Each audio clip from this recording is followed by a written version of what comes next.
இங்கே வந்து ஒரு தந்தூரி பாட்டு, சைனீஸ், இந்தியனு இது மாதிரி விஷயங்கள்லாம் இங்கே பண்ணிக்கிறோம்.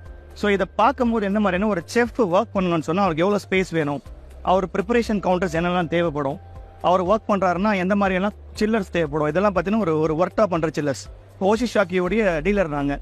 ஸோ ஓஷிஷாக்கி பிராண்டை பார்த்தீங்கன்னா உங்களுக்கு சொல்ல வேண்டியதில்லை, நிறைய ப்ராடக்ட்ஸ் இருக்குது. வெர்டிகல் சில்லர்ஸ், ஹரிசாண்டல் சில்லர்ஸ், ஒர்க் ஆஃப் பண்ணுற சில்லர்ஸ், ஃப்ரீசர்ஸ், இந்த மாதிரி எல்லாமே இருக்குது. ஸோ நம்ம ப்ராஜெக்டில் ஒர்க் பண்ணும்போது உங்களுடைய பர்பஸ்க்கு ஏற்ற மாதிரி உங்கள் சைஸ்க்கு ஏற்ற மாதிரி இங்கே ஸ்டாண்டர்ட் சைஸ் எங்கிட்ட இருக்குது.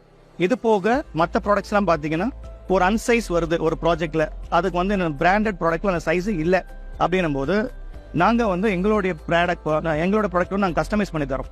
ஸோ இதெல்லாமே வந்து ஒரு மார்க்கெட்டில் கிடைக்காத ஒரு சைஸ், ஒரு வித்தியாசமான ஒரு சைஸு, ஒரு வித்தியாசமான ஒரு டிசைன், இதெல்லாம் நம்ம பண்ண முடியும். ஸோ இது ஓவராலாக வந்து ஒரு சின்ன ஒரு ஷாப், ஒரு கெஃபே நீங்கள் பண்ணணும்னு நினச்சிங்கன்னு சொன்னால் ஒரு 1200 ஸ்கொயர் ஃபீட்டில் ஒரு டைனிங்கோட ஒரு 40 சீட்ஸ் கெப்பாசிட்டியோட ஒரு ப்ராப்பர் கிச்சனை வந்து நீங்கள் செட்டப் பண்ண முடியும் ரொம்ப ரொம்ப கம்மி பட்ஜெட்டில்.